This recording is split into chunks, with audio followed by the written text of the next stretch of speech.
Apa ya guys? Iya mawon nggih. Hah? Lho, cuma nang apa lenggah? Lenggah mawon nggih. Cuma nang Kesi niki aku kok seneni bapak Bu Kesi, nuwun sewu Ibu. Suara terbanyak nggih Bu nggih. Nuwun sewu. Niki Bu Kesi jumeneng napa lenggah? Lenggah napa jumeneng? Kayak neng omah lho Bu gimana meneng. Bapak Kiai Ponorogo niku rata Pak Yayo. Sing remen senior nggih kata, junior nggih kata. Ngoten lho, dadi sama rata. Terima kasih. Monggo jeng. Sing kula ajeng kula ibu nggih goro-goro engko. Niki wis bisiki kula para kene kula. Ya, jeneng apa guys? Apa-apa. Bu Kesi. Ngomong dari anyar iki. Nyuwun sewu, Mas Dalang. Apa sayang? Ngapunten. Rusak ya ngono kuwi kayune Iki dalem saya. bojone dhewe sayang iki ya pas ae lek bojone kok terus sayang kuwi masalah. Biasane bubu. Aku dadi baikon ya saiki. Muga-muga katresnanmu karo aku lair batin tenan. Disekseni karo warga masyarakat Purwosari ing dalu niki, Bapak Ibu. Nyuwun donga panjenengan nggih, mugi-mugi Pak Dalang Cahya Kuntadi menika anggenipun tresnani kula lair batin nggih Pak. Sebab adatipun ngaten Bapak Ibu. Dalang menawi mulai kondang laris kok ganteng enom tanggapane larang. Godho telung perkara niku sing mboten saged ditipataken. Godhone bondo saged, godane pangkat saged, ning godane wanita ayu berat niku berat. Mas Cahyo. Sami kula. Oh iya. Nggih niku kok padha kok ya. Aku manggon mburi dhewe ya ngono kok ya. Dadi sampean tak weling. Ya kayak lembab wis ya. Karo ning apa? Tak seksekne karo warga masyarakat Ponorogo, khususipun Purwosari, angger mungkin Pak Cahya Kuntadi sering tanggapan teng mriki kok nganti krungu Pak Cahya duwe demenan teng Ponorogo. Tak ketok nang kene. Yo Kesi. Nah, dalem-dalem. Kula wis saestu, kula niku tenan tresna kali Mas Cahyo niku luar biasa. Mboten kulino jenenge Pak Cahyo ki selingkuh. Mboten kulino Pak Cahyo niku pacaran. Mboten kulino Pak Cahyo niku dolanan wong wedok. Rasine ya. Saking primpene kok. Saya mau duwe ra penak aku gak ngobrol wong omah-omah lho. Mboten tegeseke pripun jaga rumah tanggane jenengan. Sampeyan kudu dibelani aku, wong sing elek-elek ya. Kula niki Pak kula Mbah Sukron lah ya gaji. Kayak mubalek gitu. Terus nggih kula mama karo sampeyan aja kuwatir Bu Kesi. Anak dia wis papat, Pak. Papat, mama papat aku. Dari papat to. Jadi watakku piye? Omah-omah kurang tahun. 15 tahun. 15 tahun kan apa karo watakku? Apa? Karo lagi apa to? Apa? Kapan seorang Cahya Kuntadi jaraki wong wedok liya yen ana sampeyan? Bu Ibu, sampeyan terima enggak lek Pak Cahya Kuntadi duwe pacar ning kene Ibu? Khusus kali Bu Kesi nggih Bu nggih? Ya, ngono tunjak kita wedok wis mbok ponakmu ki Rino ki ayu, Girgita ki ayu wis enekno atimu Pak ben rumah tanggane awake awet. Awake dhewe rek ngembangke kesenian ngrembaka ning endi-endi. Nggih Pak ya? Ora jaraki wong wedok aku. Jaraki apri ya. Banci. Khusus warga masyarakat Purwosari, kula badhe nembangaken karyanipun Mbah Kakung Sukron Sondo para sepuh kula Langgam Sri Huning Mustika Tuban. Pripun Bapak Ibu? Mbak istrimu gimana sih akeh Mbak Lucy? Iki aku milih petinge kok iki biyen jare ora Sari. sampe ora tau wedhus sekali ya nek. Lha ben dino ora tau prei.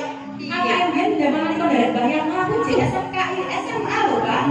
Ning iki saya omah. Dados Kyai Ponorogo menika kula teng mriki kados mulih nang kandhang kula. Kula nalika tasik SMA niku punut Mbah Yatno dalang guru kula omah kula teng mriki. Dadi wong Ponorogo niku senes tiang sanes kami kula ning sedaya keluarga ngoten. Ning anggar wong Ponorogo ngejot sampean telepon sampean dinya kok uangnya le ra. Mas, ki sing marai grogi iki aku ya guru kuwi. Oh. Ya kuwi sing marai grogi iki buka sing dinyang angele ram. Kuwi nek nang dalang metek. Nggih, rupa gawe kotor niki lho botone kaya Ponorogo. Pun kadung gandrung wis gak tau nyang-nyangan. Oh nggih. Nggih, wis bojone jenengan kok. Kata nyang loro ganti dalan. Modele grilnya Ono nggih sih. Putri kang sulestyen warani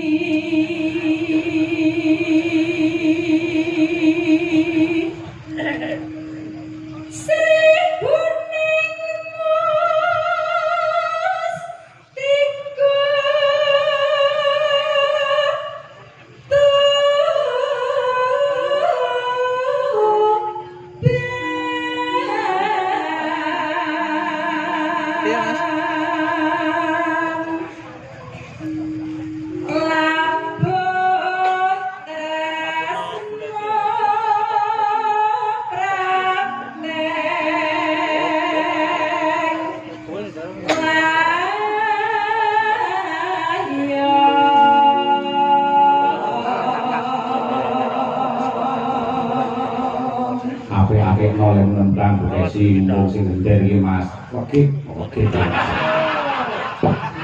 Mas Danang wae kok.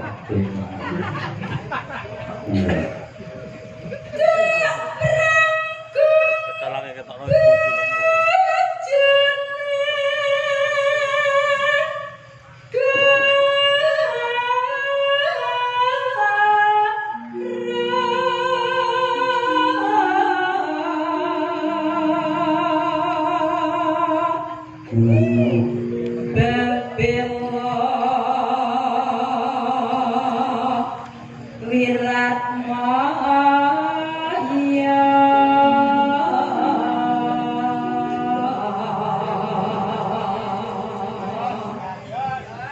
Pripun, Pak? Jos. jos Saya mawon. Kae bojo kula. Alah, nang kene ngelem-ngelem, coba nek omah gawane kopi kepahitan ngono maido. Ora dulu ora maido. Lah aku ngakene kopi teh ngono kuwi utawa sirup ra seneng. Senenge napa? Apalah, lah. Rangira seribuning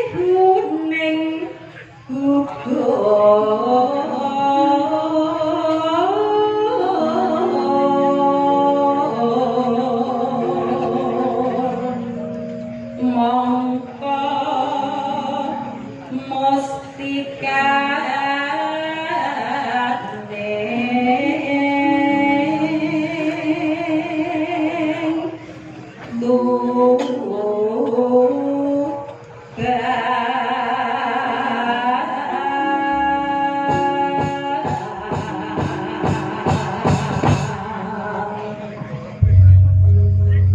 Monggo kalajengaken langgamipun katur dumateng sedaya para lenggah ingkang kepareng rawuh wonten ing lapangan Purwosari lan ugi ingkang kepareng mirsani lumantar streaming Unta di channel. Monggo Bu.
Kabarnya udah pasti di Kemar. Ya kan jaman semonten lho Mbak Kesi luar biasa. Pokoke selama nunggu kabeh tresno Bu Kesi. Nggih, matur. Jeneng. Saya sampean dhewe kok sing ora pati tresno. Ketoke lho. Sing ngomong sapa? Main Jakarta ping langit. Ya mung kuwi sing dadi mutiarane ati. Ora percaya. Dek kapan kae nang kono nek sing 17 kok mbok ngrangkul. Kae pas kilaf aku. Edu ora apa-apa. Piyai kamu sekali-kali nggih cuci mata. Sing penting hati ini kan hanya untuk dirimu. Kakakku tenang kowe. Aku kok dikotot sare. Ya kapan-kapan ngono ya, Pak Cahya ditetepone karo bintang tamune Mbak Silvin kaya bahagia. Aku lu seneng karo sampeyan tuh. Kapu sih nek. Kulino. Adi mane ngomong sanduk karut ndar. Kok ning omah sebetulnya lek kene ora ta, Mas? Oh iya. Jadumen kok Kyai Ponorogo mireng ning wonten Mbak Kesi. Kangen jaman 15 tahun kepungkur ke Bu Kesi. Bu Kesi biyen nganti saiki tetep konyol. Sinden menika kaki. Adem padalang adem. Iya. Lagi antisi sapi kok. Antisipasi. Yo.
Lah kok iso penake kaya ngene kok iso Jujur suwi gerak cuma tau gendanda. Sakit kok malu. Modeling yo ngono kuwi. Padakarane yo ngono kuwi. Wah kebrake aku mek kali kabeh. Kaya-kaya tulung agungan, kaya-kaya penolagan, kaya-kaya budal laras. Kok jebul temunan. Padakara kok yo. Tenang mawon, Mbak. Sing geragam mboten namung jenengan. Aja ngecek-ngecek yo ta. Kandhane baru ora bangun kula kabeh iki padha diredeke mboten umum. Mbak nggih baca loro yang geragam kabeh. Ngoten, Mbak. Ada catatan ya.